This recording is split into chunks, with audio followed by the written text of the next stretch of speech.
Moses e Cu. Parte 17. As ovelhas e a cabra no fim do tempo.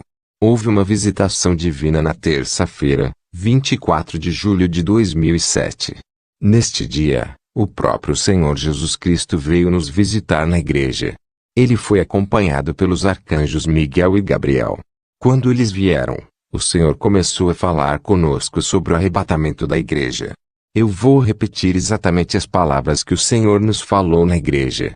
O Senhor disse: Você sabe porque eu disse que enviaria o meu Espírito nos últimos dias. Joel 2:28. Embora ele já tivesse vindo no dia de Pentecostes. Atos 2:4.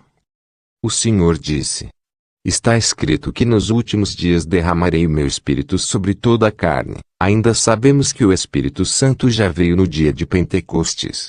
Não está escrito em minha palavra que existe um só Espírito. Efésios 4:4, que desceu no dia de Pentecostes.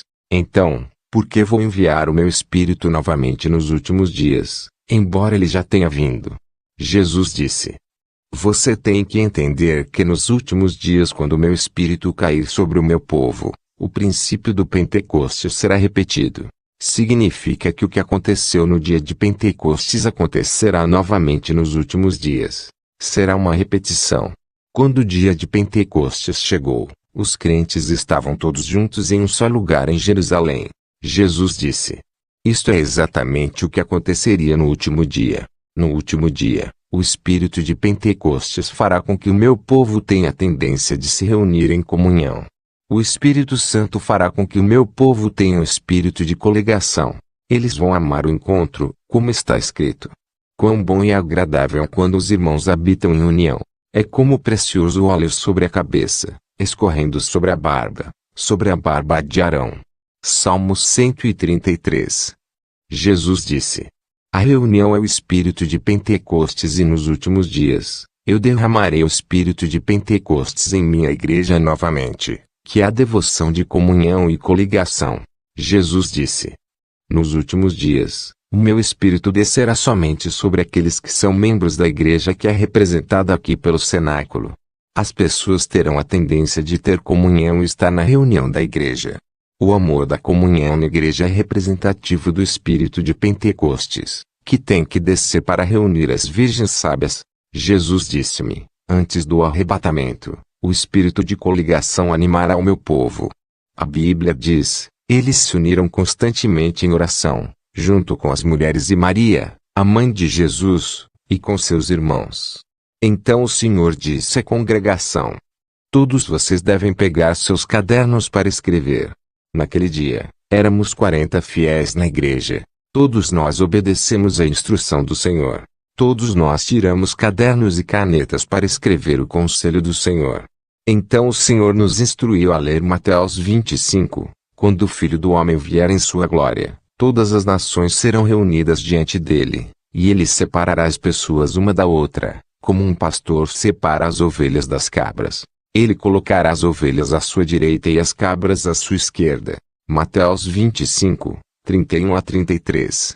O Senhor disse: Com base nesta passagem, aqueles que virão à minha direita são cristãos que demonstraram força e vigor durante sua caminhada no final dos tempos. Eles eram fortes e dinâmicos. O Senhor disse: Aqueles que são chamados de bodes são crentes que foram fracos em sua caminhada no fim dos tempos. O Senhor disse: Deixe-me falar com você e analisar o perfil de uma cabra nas Escrituras. O bode é um animal sobre o qual os pecados e falhas do povo foram colocados, e então ele foi enviado para o deserto, que é a residência do demônio Azazel. Levítico 16:10.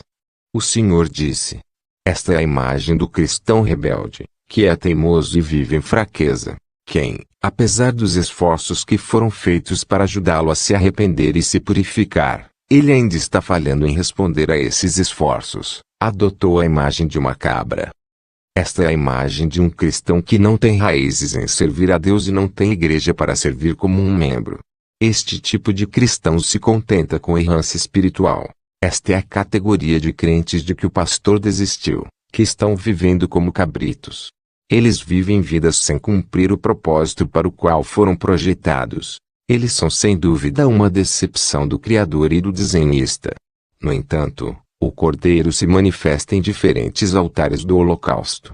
O Cordeiro é a imagem do crente que sabe sofrer. O efeito do sofrimento que alguém suporta para viver uma vida pura é a vontade de Deus. O altar e o sacrifício representam os cristãos que amadureceram e participam das diferentes tarefas da igreja. A imolação do Cordeiro é a imagem do cristão que aceitou o sofrimento na igreja para que a obra de Deus possa avançar.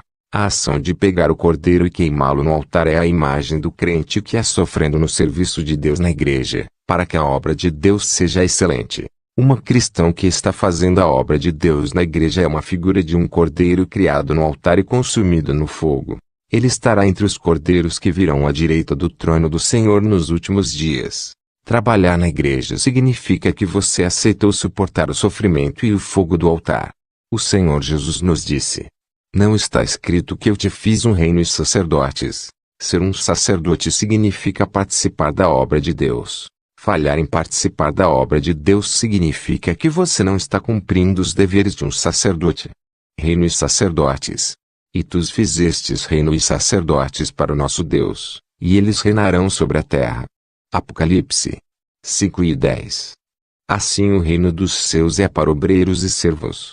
Há pessoas que vêm à igreja, mas se recusam a servir e participar, mas está escrito: você é um reino de sacerdotes.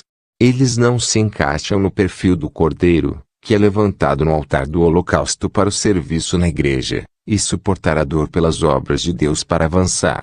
Aqueles que são servos na igreja são elevados no altar porque são os cordeiros. Lembro-me de quando eu morri por 10 horas e vi pessoas que morreram. Entre eles estavam os cristãos que foram impedidos de entrar na porta do céu. Eles estavam pedindo misericórdia. Imediatamente vi o anjo que foi designado para as igrejas desses cristãos, que pousavam no portão do céu. Naquele momento, vi um anjo indo para um cristão que estava entre o povo no portão do céu. Ele disse a ele: eu conheço você, mas você não me conhece. Eu sou o anjo da igreja que é o oposto de sua casa que deveria ser sua igreja. Eu estava esperando por você para te abençoar uma vez que você se tornasse um membro da minha igreja, mas você se recusou a se unir à igreja apesar da insistência do Espírito Santo em seu coração. Ao unir-se a essa igreja, o pastor deveria ensinar-lhe a mensagem certa que iria santificar e purificar você para o céu, mas você recusou. Você não está entrando na porta do céu. Eu vi o anjo apontando este homem, a direção que levava à morada dos mortos, onde a fumaça negra subia. Amado, servir a Deus na igreja significa que vamos suportar o sofrimento e o fogo do altar, porque o cordeiro deve ser erguido no altar. Não podemos pular o fogo do altar porque, como um pastor separa as ovelhas das cabras, ele colocará as ovelhas à sua direita e os bodes à sua esquerda.